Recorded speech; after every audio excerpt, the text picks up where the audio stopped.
All right, welcome back for another deep dive. This time, we're going global.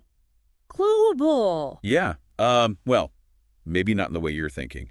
We're tackling international architecture organizations today. Oh, interesting. Architecture organizations, huh? You got it. Now, I know what you might be thinking. Blueprints, buildings, boring stuff, right? Well, yeah, I can see how some people might think that. But trust me on this one. Stick with us because this Mhm. stuff is way more interesting than you might think, even if you aren't an architect. Okay, I'm intrigued.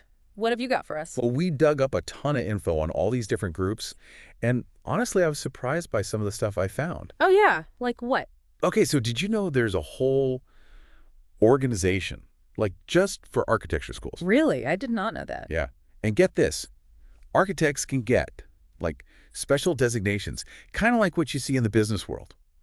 Interesting. And this one blew my mind. There's this trinational agreement between Canada, the U.S., and Mexico, all about architect licensing. Wow, okay. I am definitely seeing why you said this would be interesting, even for non-architects. Right.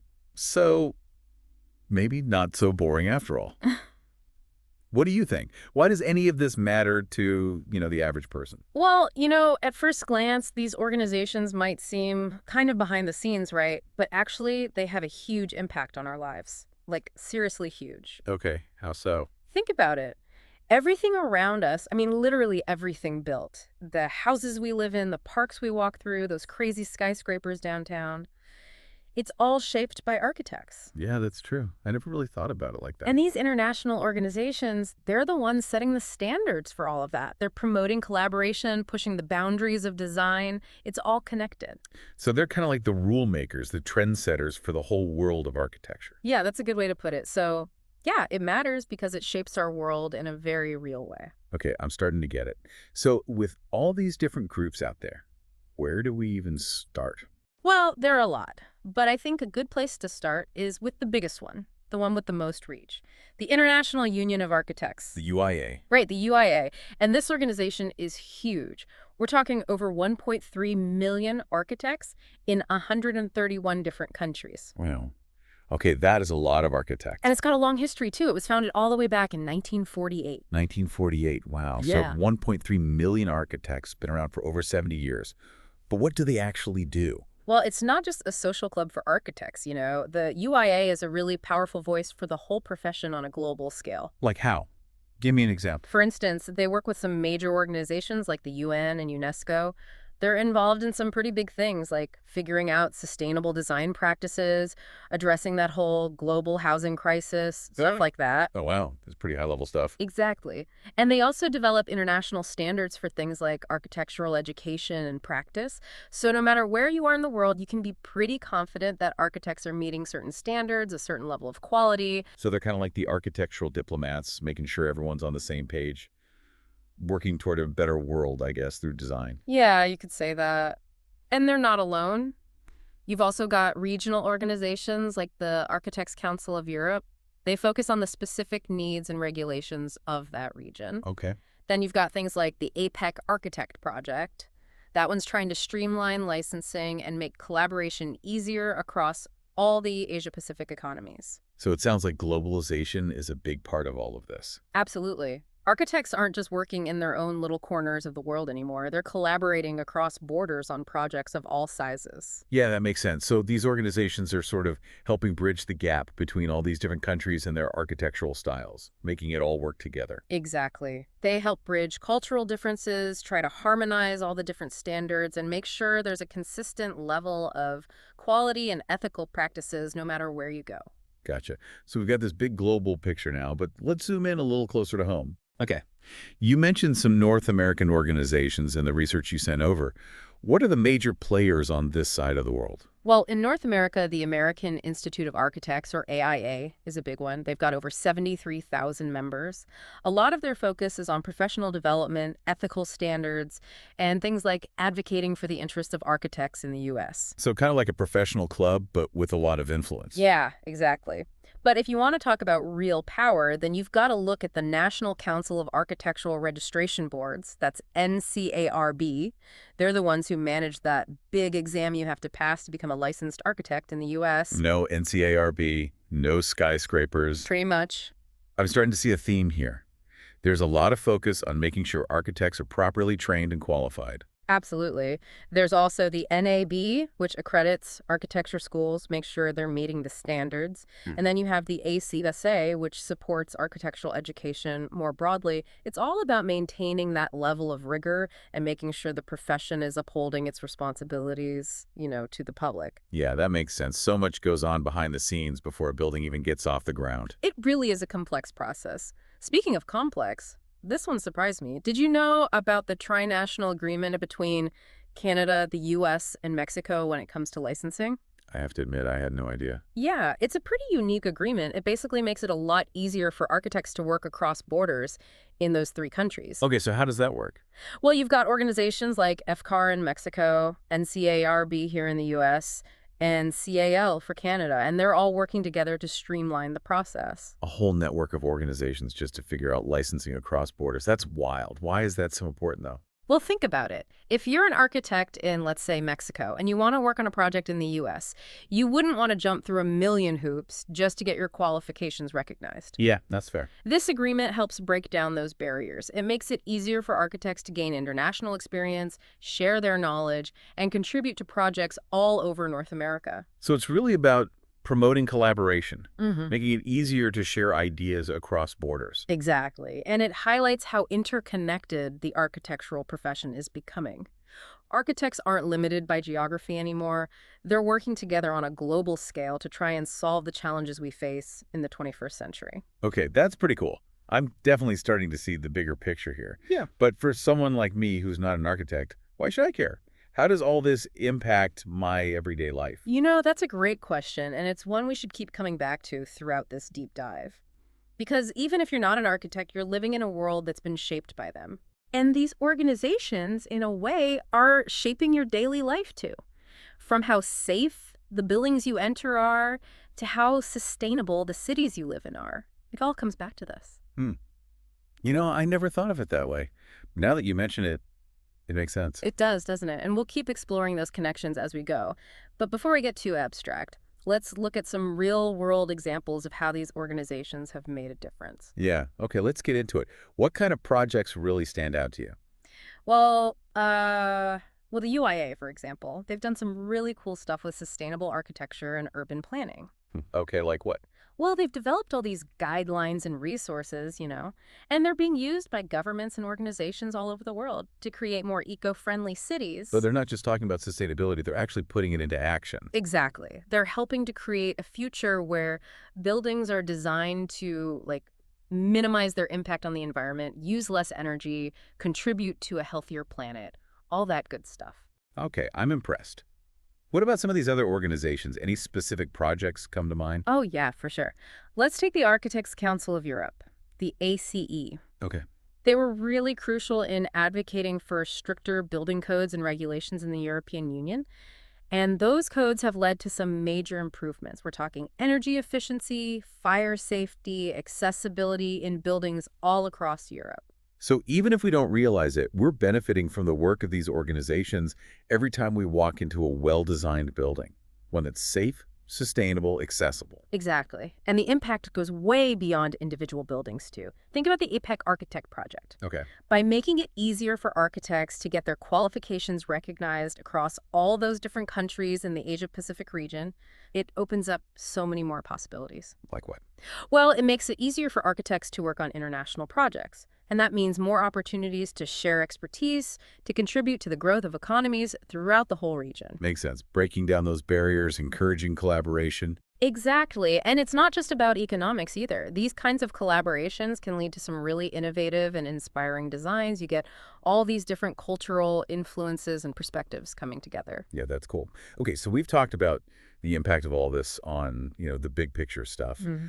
But what about someone who's thinking about actually becoming an architect? How does all of this affect them? Well, for aspiring architects, these organizations can be an incredible resource. I mean, they offer a ton of opportunities for support. Okay. Like, take the AIA, for example. They've got mentorship programs, continuing education courses, networking events, all kinds of stuff to help young professionals develop their skills and advance their careers. So it's not just about getting your degree and then figuring it out on your own. There's a whole community there to support you. Exactly. And these organizations can also help connect aspiring architects with potential employers and collaborators all over the world. Like having that APEC architect designation, that can make a candidate really stand out to firms that are looking to expand globally. It's like a passport to a global career in architecture. Yeah, you could say that. And it's not just about individual career advancement either.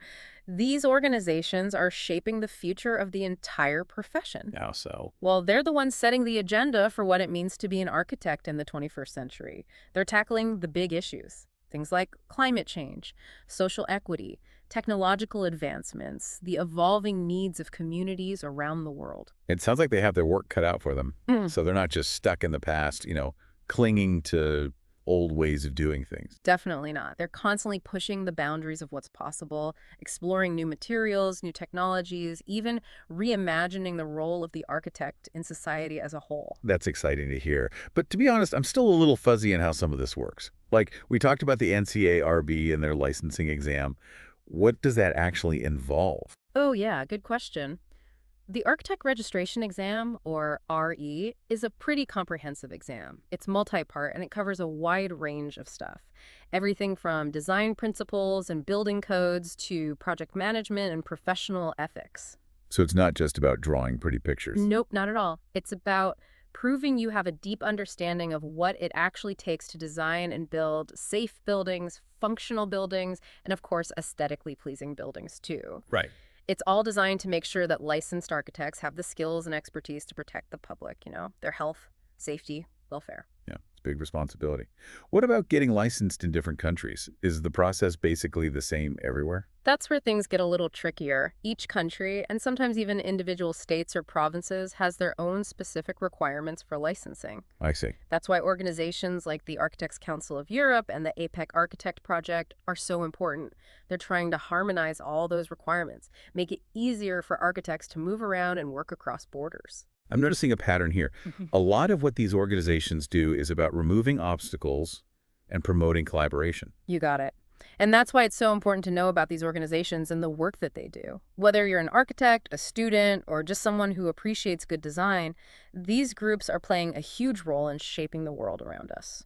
Okay, I'm convinced. These organizations might not be like household names, Yeah. but they're definitely worth knowing about. Before we wrap up, though, can we go back to something you mentioned earlier? You talked about these groups dealing with big challenges like climate change and social equity. Can you give us some specific examples of how they're addressing those issues? Sure. Let's take the UIA again. Okay. They've been a really strong advocate for sustainable design practices, encouraging the use of renewable energy in buildings, and they've also been really active in developing guidelines for designing cities that are more resilient, to the effects of climate change. So they're not just focused on individual buildings. They're looking at the bigger picture of how we design and build entire communities. Exactly. And they're also looking at how architecture can be a tool to address issues of social equity. For example, they've been working on projects to create affordable housing in developing countries and also to create more inclusive and accessible public spaces, places that everyone can enjoy. That's really cool. It sounds like these organizations are really trying to push the boundaries of what architecture can achieve. But I'm curious, how do they make all this happen? Do they actually have the power to enforce these ideas? That's a good question. They don't have direct regulatory power like governments do, but they have a lot of influence. Through their advocacy work, their ability to set standards and best practices, and their role in shaping public opinion about these issues. So they're more like thought leaders and influencers within the architectural community. Yeah, I think that's a good way to put it. They're constantly pushing the boundaries, exploring new ideas, and really reimagining what it means to be an architect in today's world. This has been a really eye-opening deep dive. I feel like I have a whole new appreciation for international architecture organizations. But before we wrap up, let's connect all this back to our listeners. What are some key takeaways they should keep in mind? Well, I think one of the biggest takeaways is that architecture is about so much more than just designing beautiful buildings. It's about shaping the world around us in a way that benefits everyone, making it safe, sustainable, and equitable. And these international organizations are playing a really important role in making that happen. That's a great point. What else? I'd also emphasize the importance of collaboration and interconnectedness in the architectural profession. Architects are working across borders more and more, sharing ideas, tackling global challenges together, and these organizations are a big part of making that possible. So it's really a global community working towards a common goal. Exactly. And finally, I'd encourage listeners to really think about the role of architecture in their own lives and communities. The buildings we live and work in, the spaces we move through, the cities we call home, all of these things are shaped by architects and by the organizations that support them. Those are some great takeaways. So even if you're not an architect, you can still appreciate how these organizations impact the world around us. Any final thoughts you want to leave our listeners with? Hmm. Well, I think it's important to remember that the built environment is constantly changing. New technologies are popping up, new challenges are emerging, and the role of the architect is constantly being redefined. And these international organizations, they're at the forefront of it all, shaping the future of the profession, making sure architecture continues to play a vital role in creating a better world for everyone. That's a really powerful message to end on. So to all our listeners out there, next time you walk into a building, take a moment to think about all the work that went into creating it and the organizations that help make it possible. And hey, if you're ever feeling inspired, maybe check out some of the resources these organizations offer. You might be surprised by what you find. You really might. And with that, we'll wrap up this fascinating deep dive into the world of international architecture organizations. Thanks for joining us. Until next time, keep exploring and keep looking up. You never know what architectural wonders you might discover right in your own neighborhood. Yeah, it's really mind-blowing when you start thinking about how much these groups are doing to, make our world better through design and stuff. It's pretty cool. It really is. There's this whole layer of architecture that most people never even realize is there. Yeah. But it's working hard to create these spaces that we can all enjoy and that are good for the planet. Okay, so before we go, let's do a quick recap. We started out talking about the global players, the UIA, working with the UN, setting standards for all the architects around the world. Right. Then we zoomed in on some of those regional groups, like the Architects Council of Europe, the ACE, and that APAC Architect Project, all working to streamline licensing and all that, making it easier for architects to collaborate. And then coming back to North America, we've got the AIA and the NCRB shaping the profession here, Yeah. keeping the standards high for architects. Oh, and we can't forget about that tri-national agreement on licensing. Right, Canada, the US, and Mexico all working together. Who knew? But it's clear that these organizations aren't just about, aesthetics, the pretty buildings and all that. Nope, they're tackling some really big issues. Climate change, social equity, the future of cities, you name it. And what's really cool is that even if you aren't an architect, you can still appreciate what these organizations are doing because they're shaping the world around us in a really significant way. That's a great point. They influence so much, from the way our homes are designed to how sustainable our communities are. It's a good reminder that architecture isn't just about looks. It's about creating spaces that are good for people and for the planet. Exactly. And that's something I hope our listeners will really take away from all of this, a deeper understanding of how much architecture impacts our lives. Me too. And maybe a little spark of curiosity to go and learn more. Who knows? Maybe we'll even inspire some future architects out there, ready to design the amazing sustainable cities of tomorrow. Wouldn't that be awesome? Well, on that note, we're going to wrap up this deep dive into the world of international architecture organizations. Thanks for joining us. Until next time, keep exploring and maybe look around your own city with a new perspective. You never know what you might discover.